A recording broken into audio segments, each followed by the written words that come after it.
Hi hello எல்லாரும் எப்படி இருக்கீங்க? இன்னைக்கு ஒர்க் எல்லாம் முடிச்சுட்டு என் ஷாப்பை க்ளோஸ் பண்ணிட்டு சரி நைட்டு வீட்டில் வந்து சமைச்சிட்டு இருக்கேன்.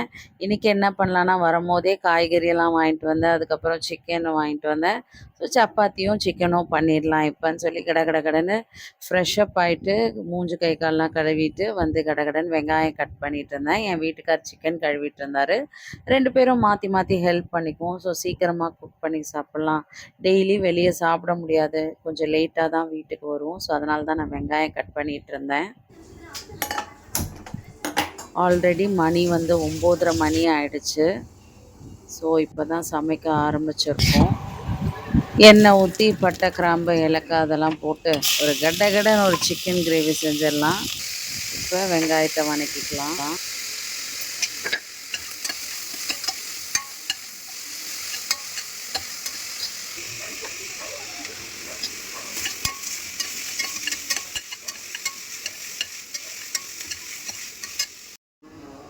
இஞ்சி பூண்டு பேஸ்ட்,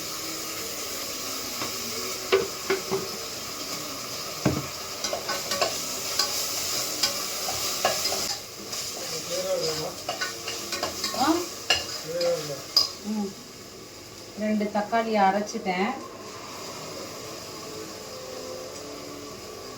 ஊற்றிக்கலாம். கொஞ்சம் கிரேவியாக கிடைக்கும் தக்காளி அரைச்சி ஊற்றினா.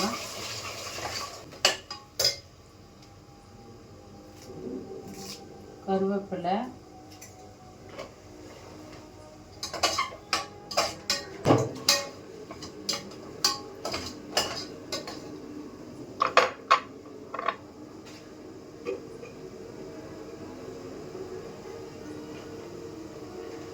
மஞ்சத்தூள் போட்டுக்கிறேன்.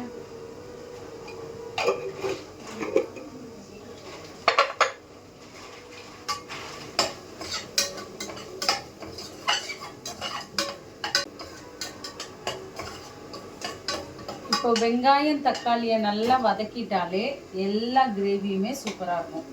நிறைய பேர் அப்படி வதக்காம சும்மா லைட்டாக வதக்கிட்டு போடுறதுனால தான் டேஸ்ட் வர மாட்டுது. நல்லா வதக்கிட்டிங்கன்னா சூப்பராக டேஸ்ட்டாக இருக்கும்.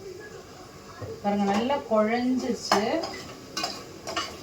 என் அடுப்பு கொஞ்சம் நல்லா ஹை ஃப்ளேமாக இருக்கிறதுனால சீக்கிரமாக வதங்கிடும்.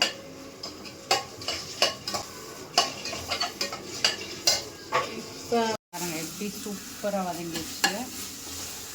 இப்போது வெறும் மிளகாத்தூள் கொஞ்சமாக போட்டுக்கிறேன்.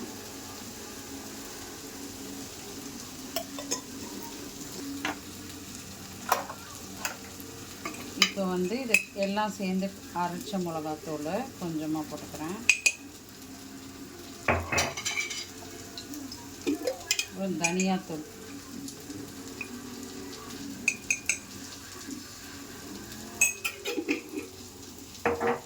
எல்லாத்தையும் போட்டு நல்லா மிக்ஸ் பண்ணி நல்லா அப்படியே மசாலாவை எண்ணெயிலேயே வறுத்துட்டு. ஆஹா, நல்ல ஸ்மெல் இல்லை? Super smell.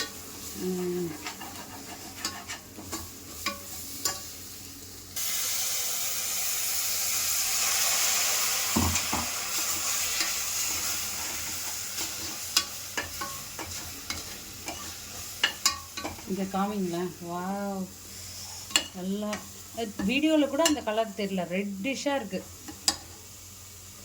கழுவிட்டிங்களா அதப்பா? இப்போது சிக்கனை போட்டுக்கலாம்.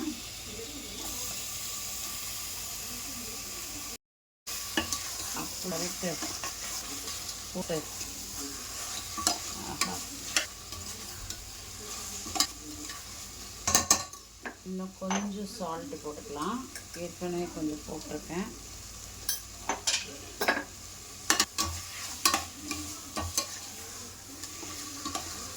பெப்பரும் கரம் மசாலாவும் கடைசியாக போட்டுக்கலாம். அது ஒரு நல்ல டேஸ்ட் கொடுக்கும். கொஞ்சம் தண்ணி ஆட் பண்ணிவிட்டு குக்கரை மூடி வச்சிடலாம். குக்கரில் சிக்கன் செஞ்சால் கொஞ்சம் சாஃப்டாக இருக்கும், சாப்பிட நல்லாயிருக்கும்.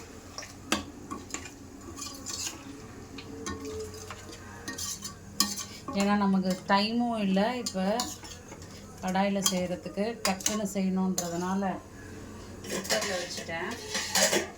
கொஞ்சம் தண்ணி ஆட் பண்ணிவிட்டு குக்கரை மூடிடலாமா?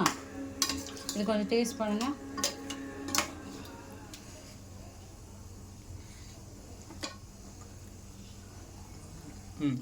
ஓகே. சால்ட்டெல்லாம்